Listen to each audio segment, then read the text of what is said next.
The figure shows the displacement time graph of a particle executing a SHM with a time period t. 4 particles 1, 2, 3 and 4 are marked on the graph where the displacement is half of that amplitude. अब देखो 1, 2, 3, 4 particle है. अगर आप इसको phasor में देखो, पहले तो देखो फेजर में अनुसार पार्टिकल्स को, ये a/2 डिस्टेंस पे है. एक लाइन खींच लेते हैं, a/2 में थोड़ा क्लियर हो जाएगा. ये पार्टिकल नंबर 1, ये पार्टिकल नंबर 2, ये पार्टिकल नंबर 3 और ये पार्टिकल नंबर 4. ये सिचुएशन है. और फेजर में हम लोग जानते हैं फर्स्ट पार्टिकल इधर जा रहा है, सेकंड इधर जा रहा है, थर्ड इधर जा रहा है और फोर्थ इधर जा रहा है. ये हमारा फेजर है. अब आपसे पूछ रहा है identify the point of the same displacement. सारे पॉइंट सेम डिस्प्लेसमेंट पे है but with opposite direction of motion. देखो अपोजिट डायरेक्शन ऑफ मोशन में कौन कौन से पार्टिकल है. तो अगर आप ध्यान से देखो तो 1 और 2 सेम डिस्टेंस पर अपोजिट डायरेक्शन में है, ये बात आपको पता चल गई होगी. 3 एंड 4 भी सेम डिस्टेंस पे है और अपोजिट डायरेक्शन में. ठीक है, तो ये तो हो गया identified point same displacement with opposite direction of motion. अब इनके बीच में टाइम डिफरेंस निकालना है कि इनके बीच में टाइम डिफरेंस कितना है, ये हम लोगों को दिखाना है. तो देखो सबसे पहले 1 और 2 में टाइम डिफरेंस देखो. तो 1 और 2 में टाइम डिफरेंस देखने के लिए हम लोग इन 1 और 2 का फेज डिफरेंस निकाल लें. हम जानते हैं ये एंगल होता है π/6, तो 1 को मैंने फेज दे दिया π/6. हम जानते हैं ये एंगल भी होता है π/6, तो 2 को मैंने पूरा फेज दे दिया. फेज कितना हो गया पाई माइनस π/6 यानी कि 5π/6. तो दोनों में जो फेज डिफरेंस आया 1 और 2 की बात कर रहे हैं ना, ए पार्ट सोल्व कर रहे हैं हम लोग भी. 1 एंड 2 में जो फेज डिफरेंस आया वो फेज डिफरेंस कितना आया 5π/6 माइनस π/6 यानी कितना आ गया 4π/6 यानी 2/3 इंटू पाई.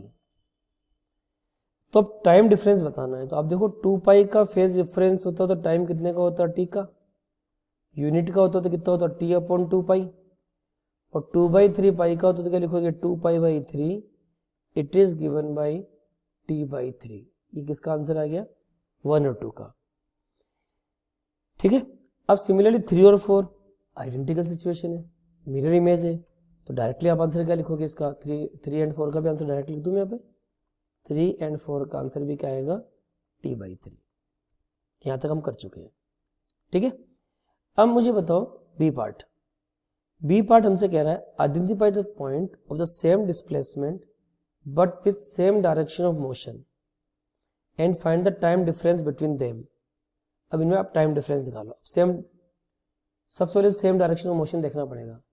तो देखो ध्यान से 1 और 4 सेम डायरेक्शन में चल रहे हैं. सिमिलरली 2 और 3 सेम डायरेक्शन में चल रहे हैं. ये बात आपको पता चल गया. इनमें कितना डिफरेंस आ रहा है. तो पहले मैं 1 और 4 का डिस्कस कर लूं आपसे. तो ये 1 और 4 यहाँ पे है. 1 का फेज π/6 है. ध्यान से देखो 4 का फेज कितना आएगा 2π माइनस π/6 क्योंकि एंगल भी π/6 होगा. तो 2π माइनस π/6 किया तो कितना हो गया 6 2 12, 12 माइनस पाई यानी अगर हम ध्यान से देखें तो 2 6 2 12, एक बार पूरा लिख ही लेते हैं.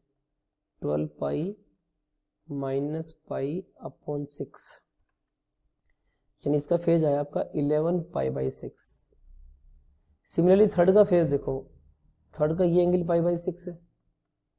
तो फेज कितना होगा पाई प्लस π/6 यानी कितना आ गया 7π/6.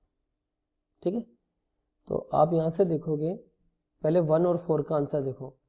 1 और 4 का आंसर कितना आया 11π/6 माइनस π/6 10π/6 यानी 5/3 इंटू पाई. कितना आ गया 5/3 पाई. तो 5/3 पाई की कोरस्पोंडिंग टाइम निकाल लो. 2π के कोरस्पोंडिंग टाइम है t, 1 के कोरस्पोंडिंग है t/2 पाई, 5/3 पाई के करस्पॉन्डिंग टाइम है t/2 पाई इंटू 5 पाई/3, पाई से पाई कट गया तो आंसर कितना आ जाएगा आपका 5t/6। ये 1 और 4 का आ गया। अब सिमिलरली 2 और 3 की कैलकुलेशन करते हैं हम लोग।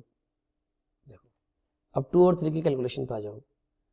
2 का फेज है 5 पाई/6, इसका 7 5/6, तो डेल्टा फाई कितना हो गया 7 पाई/6 माइनस 5 पाई/6 2 पाई/6 यानी कितना हो गया आपका पाई/3।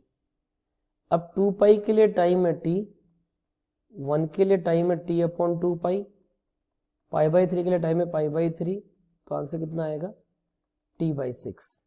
इस पार्ट का आंसर कितना आ गया t/6। तो answer of this problem will be 1 2 सही है, 3 4 पहले में t/3 बिल्कुल सही है, फिर t/6 और 5t/6 आंसर आएगा t/6 एंड 5t/6। तो let us right one more answer here, this is t/3 and this is 5t/6।